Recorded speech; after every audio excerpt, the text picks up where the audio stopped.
사도행전 20장 1절로 6절 222쪽에 있습니다. 사도행전 20장 1절로 6절 같이 한번 읽겠습니다. 읽어볼까요? 소요가 그침에 바울은 제자들을 불러 고난 후에 작별하고 떠나 마게도냐로 가니라. 그 지방으로 다녀가며 여러 말로 제자들에게 권하고 헬라에 이르러 거기 석 달 동안 있다가 배 타고 수리아로 가고자 할 그때에 유대인들이 자기를 해하려고 공모함으로 마게도냐를 거쳐 돌아가기로 작정하니 아시아까지 함께 가는 자는 베레아 사람 브로의 아들 소바도와 데살로니가 사람 아리스다고와 세군도와 데베 사람 및 디모데와 아시아 사람 두기고와 드로비모라. 그들은 먼저 가서 트로아에서 우리를 기다리러라. 빌립보에서 배로 떠나 닷새 만에 트로아에 있는 그들에게 가서 이래를 머무니라. 아멘. 아멘.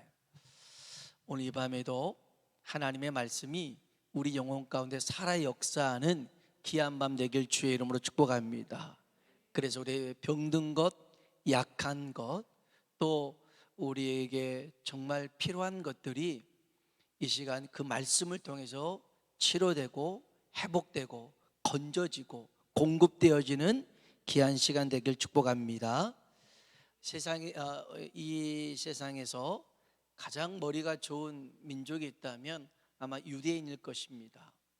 그래서 노벨상을 제일 많이 받았고요.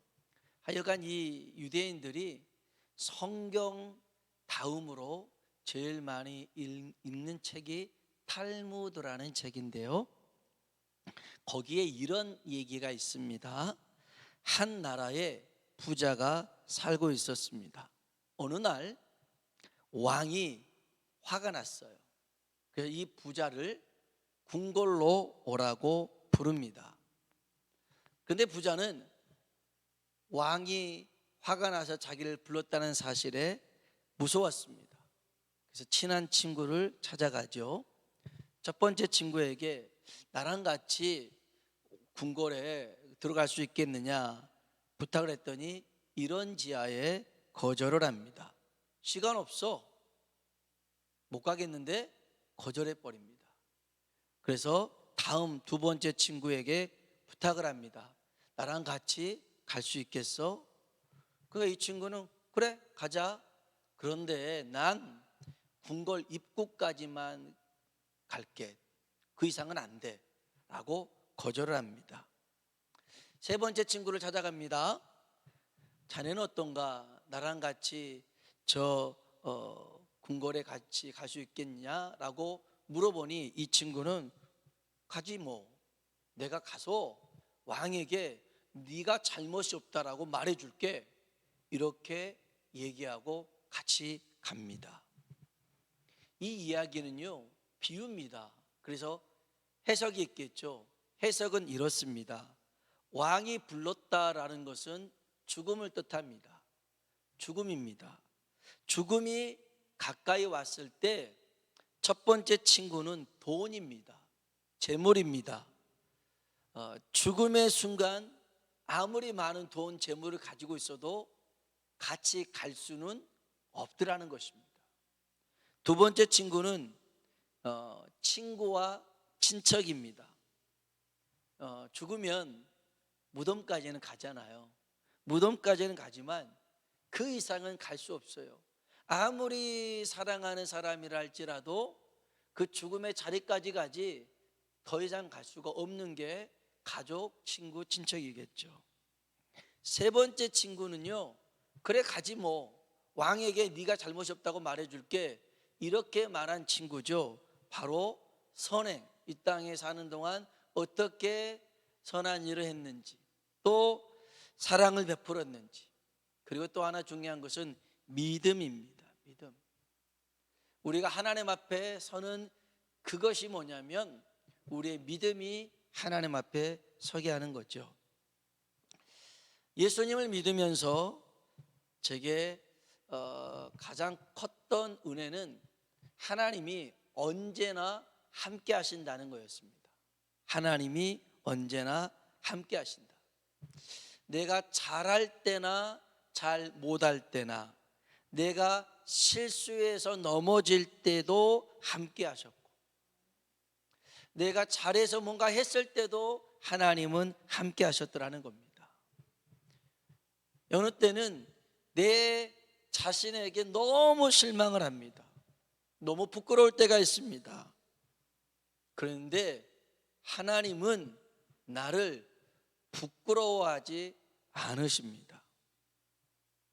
내가 비록 하나님을 잊고 지내는 시간이 많아도 하나님은 나를 언제나 기억하고 계시더라는 것입니다. 사실 이런 하나님의 은혜를 예배 때 설교나 찬양을 통해서 경험한 게 아니었어요. 하나님이 언제나 나와 함께 하신다는 것은 우리 어머니의 신앙을 통해서 알게 되었습니다.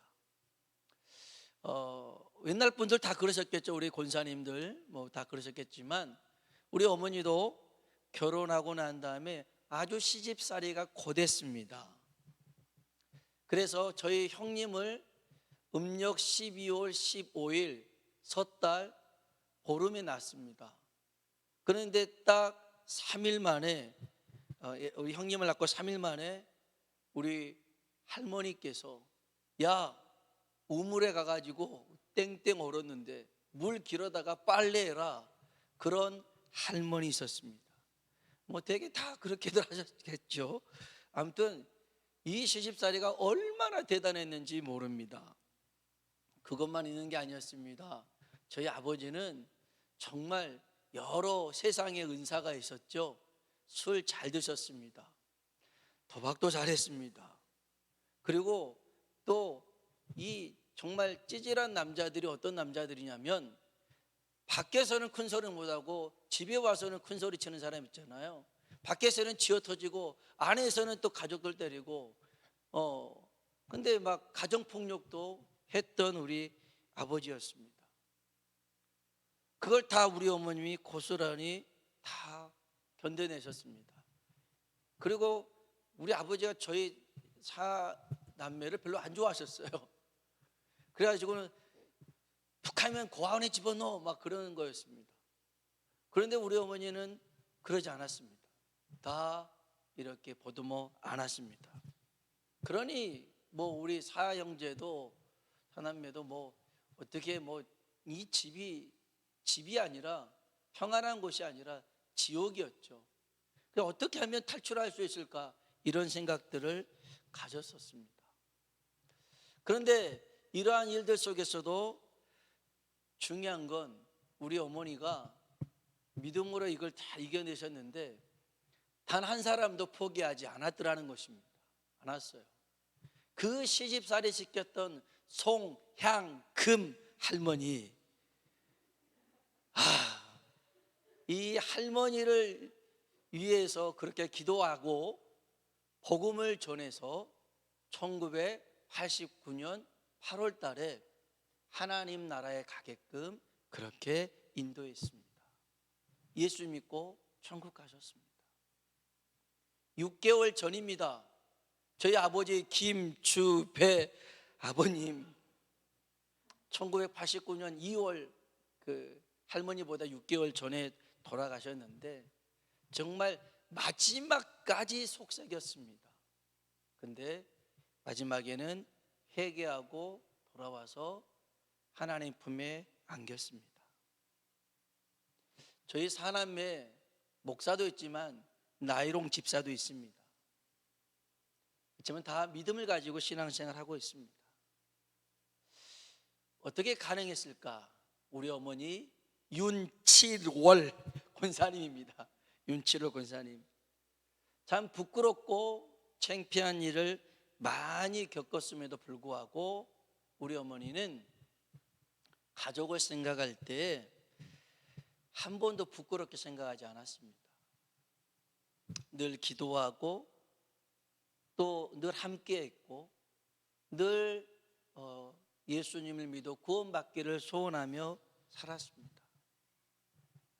그러니까 그렇게 시집살이 시켰던 할머니도 천국 가고, 그렇게 힘들게 했던 남편도 예수 믿게 천국 가게 하고, 그 자녀들도 다 믿음 안에서 품고, 이런 어머니와 함께 하신 하나님을 보면서 깨닫는 건, 하나님은 우리를 부끄러워하지 않는다는 것입니다.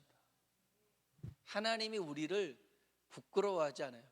우리가 부끄러운 행동을 했다 할지라도 하나님은 우리를 부끄러워하지 아니하시고, 우리가 잘났으나 못났으나 있으나 없으나 하나님은 너는 내 것이라고 말씀하신 줄로 믿습니다. 이사야 43장 1절에 너는 두려워하지 말라, 내가 너를 구속하였고, 이 말은 피로 값주고 샀다라는 것입니다.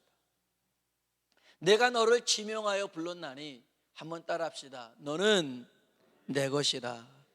아멘. 너는 내 것이라는 겁니다. 하나님이 내 것이라고 정해놓았으니 어찌 뭘 하든 어떤 모습을 했든 간에 우리는 다 하나님의 것인 줄로 믿습니다. 우리 옆 사람 보고 한번 인사할까요? 하나님은 당신과 함께 하십니다. 하나님은 당신과 함께 하십니다. 한 번 더요. 하나님은 당신을 끝까지 책임지십니다. 하나님은 당신을 끝까지 책임지십니다. 아멘. 주님의 약속이 그겁니다. 세상 끝날까지 너와 함께 있겠다라는 거였죠. 오늘 말씀 보면 우리 지난 시간에 에베소에 사는 눈먼 사람들의 이야기를 나누었습니다. 그들은 재물에 대해서, 그 재물에 관한 욕심 때문에 마음의 눈, 영혼의 눈이 멀어졌습니다. 일전에 제가요, 그 유튜브에서 어느 여자 강사분이 설교하는 내용을 들었습니다. 그분이 설교 중에 돈도 전도의 수단이다라고 말을 하더라고요. 그래서 전도하려고 사람들에게 5만 원씩 돈을 주는 거예요. 예수 믿으면 5만 원 주겠다는 거예요. 예수 믿으면. 이렇게 돈은 일만하게 뿌리가 아니다라고 설교를 하더라고요. 의아해했어요. 그러면서 제가 기겁한 내용은 이거였습니다. 우리가 예수 믿는 이유가 두 가지인데, 하나는 이 땅에서 잘 살고 또 하나는 천국에서 더 잘 살기 위한 거래요. 기겁을 했습니다. 여러분, 우리는 이 땅에서 잘 살기 위해서 예수를 믿는 게 아닙니다. 하나님이 우리를 부르신 목적에 맞게 살기 위해서 예수님을 믿는 것인 줄로 믿습니다. 아니, 다 잘 살고 병 안 걸리고 건강하게 오래 장수하게 성경의 믿음으로 살았던 사람들이 다 그렇게 살았나요? 그러면 베드로 십자가 거꾸로 지고 바울 참수당해서 순교하고, 이 사람들은 불쌍한 사람들이잖아요. 그런데 이 사람들이 하는 말이 나는 가장 복된 사람이라고 얘기한단 말이에요. 물론 전도를 할 때 이 방법이 중요하죠. 방법이 예수 믿으면 5만 원 줄게 이런 방법이 아니라, 마치 그 예전에 그 주한장로교회 그 전도한 권사님이었던 안강역 권사님이 교회 갈 때 택시를 타고 가죠. 그리고 택시 기사분한테 하루 일당 얼마입니까? 얼마래요? 한 15만 원이래요. 그러면 그 일당 제가 드릴게요. 저랑 같이 2시간만 있어 줄래요? 뭐 하는데요? 같이 예배 드리게요. 2시간에요? 예. 그래서 같이 예배를 드리면서 그때 예배 드린 순간 하나님 말씀에 사로잡혀서 예수님을 믿게 된 거죠. 이건 방법이 좀 다르잖아요. 그렇죠? 예수 믿으면 5만 원 줄게, 그런 의미가 아니잖아요. 지혜롭게 쓸 수 있어야 되는데, 아무튼 이것 역시 언뜻 보면 정말 그 욕심을 이렇게 끄집어 내어서 잘못된 신앙을 입히는 그런 방법일 수가 있단 말이죠. 이 에베소 교회 아까도 얘기했지만 여기 아뎀이라는 우상이 있었어요. 이 우상을 통해서 돈벌이를 했고요, 사람들을 미혹하게 만들었습니다. 많은 사람들이 여기에 현혹이 되고 동요가 됐어요. 그래서 바울이 사람의 손으로 만든 건 신이 아니다고 하니까 이제 자기의 돈벌이 생계 수단이 끊겼죠. 이제는 아무든지 아데미를 신으로 섬기지 않을 것 같죠. 그래서 사람들이 동요가 일어나서 크다 에베소 사람의 아데미어라고 2시간 동안은 소리 질렀다는 거죠. 이때 서기장이었던 이가 이 사람들을 진정시킵니다. 야, 이렇게 해서는 문제 해결이 안 돼. 정식으로 민회에 이제 소송을 해서 재판에서 이 문제를 해결하자. 그랬더니 뿔뿔이 흩어지게 됩니다. 그래서 바울도 이제 이 에베소를 떠납니다. 마게도냐로 갔죠. 그리고 아시아로 발걸음을 옮깁니다. 다행히 박해와 핍박은 받지는 않았지만 고린도후서 1장에 보면 바울의 마음이 무거웠다라고 얘기를 합니다. 그래도 그곳에서 복음을 좀 더 전했어야 되는데 라는 이런 무거움이 있었어요. 그때 아시아까지 바울과 함께 했던 7명의 사람이 여기 4절에 나옵니다. 한번 4절 보겠습니다. 이 7명의 사람은 이방 교회를 대표했던 이들인데 4절 한번 읽어볼까요?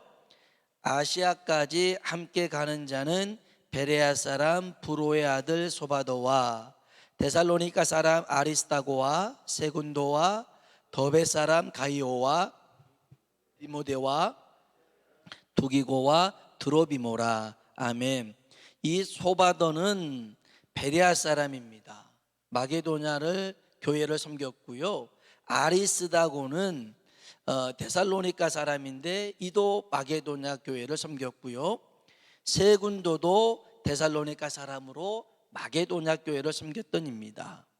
가이오는요 더베 사람인데 갈라디아를 섬겼고요. 디모데는 루스드라 사람인데 이도 갈라디아 교회를 섬겼습니다. 두기고는 아시아 사람인데 골로새와 에베소 교회에 서신을 전달했고요. 그 다음에 드로비모는 에베소 사람인데 아시아 교회를 섬겼던 입니다. 자, 이들은 2년 동안 이방 교회들이 예루살렘 교회, 모교회라고 할 수 있겠죠. 그 예루살렘 교회의 궁핍한 성도들을 구제하기 위해서 연보를, 헌금을 전달해 줬던 대표자들이 이 사람입니다. 우리도 지난주와 그 전주에 이렇게 우리 지방의 내 미자립교회, 개척교회, 코로나로 인해서 어려운 교회들 우리가 돕자라고 했잖아요. 그래서 한 2주간 이렇게 헌금들을 하셨는데 집계를 해보니 한 85만 원이 됐어요. 적지 않았어요. 작년보다 2배 된 거예요. 2배 많았어요. 작년에는 39만 원이었는데 올해는 85만 원이 되었어요. 그래서 지방의 총무 목사님에게 보내드렸어요. 그래서 이제 아마 다음 주까지 지방에서는 모았다가 작년에도 한 18교회를 이렇게 도와줬다 하더라고요. 올해도 이제 좀 이렇게 그에 준해서 좀 교회들을 돕는다고 하는데, 아무튼 이 지방의 임원 목사님들도 정말 고맙다고 감사하다라고 그런 뜻을 이렇게 전해줬어요.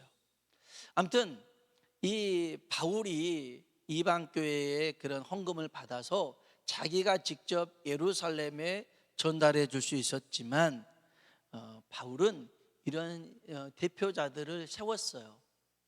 그리고 그들을 통해서 전달하게 했죠. 왜냐하면 바울은 오직 복음 전하는 일에만 힘쓰려고 그랬어요. 여기에 바울의 지혜가 있어요.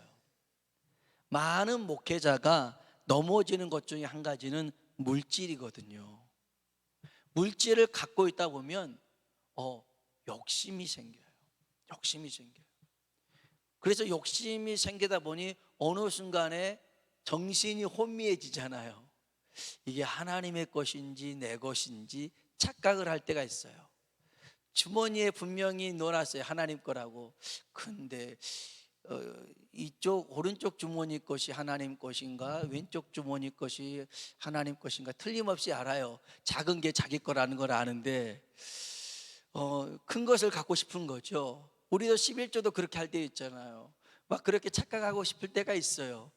깜빡했네, 내가 실수했네라고 말하고 싶은 마음이 생길 때가 있어요. 그게 유혹이 그렇게, 미혹이 그렇게 돼서 그런 거겠죠. 근데 목회자도 예외는 안 해요. 많이 봐요. 정말 젊은 달에는 열심히 성실하게 목회했는데 노년에 가서 은퇴 후에 그 물질 때문에 쌓았던 명성을 하루아침에 무너뜨리는 그런 일들이 생겨나요. 그래서 철저하게 훈련을 해야 돼요. 지금부터 하나님 것, 내 것을 구분할 줄 알아야 되는 거겠죠. 아무튼 바울도 계속 그 연보를 만지작 거렸으면 아마 좀 흔들렸을 수도 있겠죠. 그러나 사람들을 세웠어요. 그리고 그들과 함께 했어요. 여러분은 이 일을 감당하세요. 저는 기도와 말씀과 복음 전하는 일에 힘쓰겠습니다. 초대교회에서도 그런 일이 있었잖아요. 굳이 하는 일에 대해서 시험이 드니까 베드로를 비롯한 제자들은 기도와 말씀에 전념하고 성령과 지혜가 충만한 7집사, 칭찬 듣는 사람 세웠잖아요. 그들을 통해서 나누고 구제하고 했더니 교회가 더 건강하게 부흥하더라는 거예요. 그래서 교회는요, 이렇게 혼자서 일하면 안 되고요, 모두 다 함께 일해야 되는 거예요. 함께하는 교회가 건강한 교회인 줄로 믿습니다. 이 신약에 있는 교회들을 보면 개교회의 마인드보다 주님의 교회라는 마인드가 컸어요. 지금은 안타깝게도 네 교회 내 교회 이렇게 막 이렇게 선을 긋는 경우들이 있잖아요. 그런데 이 신약 시대에는 그렇지 않았어요. 다 주님의 교회였어요. 그래서 교회가 어려우면 힘껏 도왔단 말이에요. 함께 했단 말이에요. 저는 그런 의미에서 이번에 우리 교회 성도님들이 지방의 미자립교회 개척교회를 도와 수 있었던 것에 대해서 정말 감사를 드립니다. 저 서빙고에 가보면 오누리 교회가 있습니다. 거기 이재훈 목사님이 있는데요, 이 목사님이 얼마 전에 공덕동에 있는 산마루 교회가 있어요. 이 교회에 베데스다 힐링 센터를 봉헌식을 했는데 그분이 거기 초대를 받았어요. 이 베데스다 힐링 센터는 노숙인들에게 편안히 샤워도 하고 빨래도 하고 또 거기서 뭐 운동도 하고 상담도 할 수 있는 그런 공간이었어요. 한 30평 남짓 되는 공간이었는데 이걸 오누리 교회가 지원해 줘가지고 만든 센터였어요. 그러니까 이제 초청했겠죠. 이 산마루 교회가 10년 넘게 서울역에서 노숙자들을 돌봅니다. 길거리에서 예배를 드리는데 한 100여 명이 예배를 드렸어요. 그러면서 이 노숙자들에게 자존감을 회복시켜주고 또 사회복지의 길도 열어줬던 거였어요. 원래 이 오누리 교회가 노숙인에게 빨래를 해줄 수 있는 그런 계획을 갖고 있었는데 이 산마루 교회가 그걸 해결한 거였어요. 그래서 감사한 거죠. 서로 맞았어요. 그때 이 오누리 교회에서 이 산마루 교회에 물어봐요. 더 필요한 게 없냐 물어보니까 이 노숙인들과 함께 할 수 있는 청년이 필요합니다. 그런 거예요. 그래서 교회 간구합니다. 자, 이만한 교회가 있는데 그 노숙자들을 섬길 청년이 필요하답니다. 마음이 있고 감동되신 분들은 지원해 주십시오. 그랬더니 57명이 지원한 거예요. 가서 도와주는데 문제가 생겼어요. 57명 중에 17명이 교족을 옮겨버렸어요. 오늘의 교회는 장로교회예요. 산마루 교회는 감리교회예요. 그런데 이 57명의 청년이 가서 17명이 그 교회에 등록해 버렸어요. 그런데 이 담임 목사님이 잘했다는 거예요. 이재용 목사님이 잘했다. 가서 열심히 힘껏 도와라, 섬겨라. 왜? 이게 내 교회라면 그렇게 못해요. 주님의 교회니 함께 가야죠. 그래서 그렇게 하라 했더라는 거예요. 여러분, 함께 갈 수 있어야 진정한 주님의 교회가 되는 줄로 믿습니다. 함께 가야 됩니다.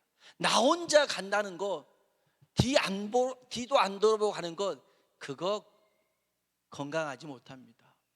우리는 믿음의 길을 걸어갈 때 한번 주변을 살펴봐야 됩니다.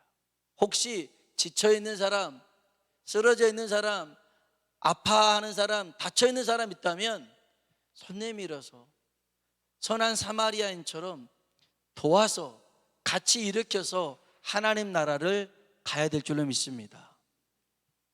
어제는 지방의 임원 목사님들이 지방에 속해 있는 좀 어려운 교회를 몇 군데 이렇게 탐방을 했습니다. 저도 이제 같이 가게 되었는데요. 세 개 교회 중에 원래 이제 2개 교회만 이제 사정이 있어서 갔고, 한 교회를 갔습니다. 여자 목사님이었습니다. 신내동에 있는데 개척한 지 10년 됐다 하더라고요. 근데 참 이 공간 자체가 뭐라고 할까요? 좀 쉽지 않아요. 바로 옆에 피아노 학원이 있는데 이런 벽 하나 사이를 두고 교회가 있으니까 아이들이 띵땅띵땅 하는 소리가 다 들렸어요.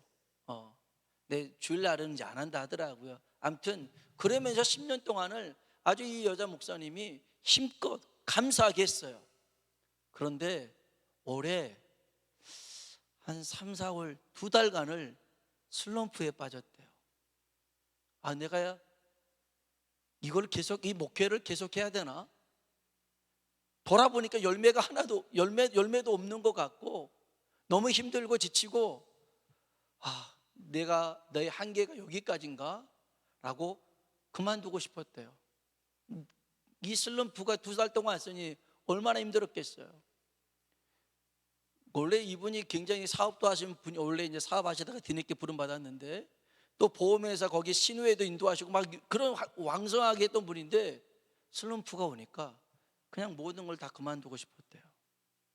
그때 이 목사님을 다시 일으키는 게 있었어요. 물론 하나님이 일으키시죠. 그런데 우리도 슬럼프 빠질 때 있잖아요. 하나님이 일으키십니다. 그런데 누구를 통해서 일으키냐면 옆에 있는 사람을 통해서 일으키더라는 거예요. 옆에 있는 이제 동기 여자 목사님, 목사님, 이분도 기도를 많이 하신 분인데, 우리 본인 교회에도 이제 기도하는 게 있지만 저녁 때 목사님 교회에 가서 기도해도 돼? 그러면서 그럼 기도해도 되지. 그러면서 기도를 하면서 회복이 되었더라는 거예요.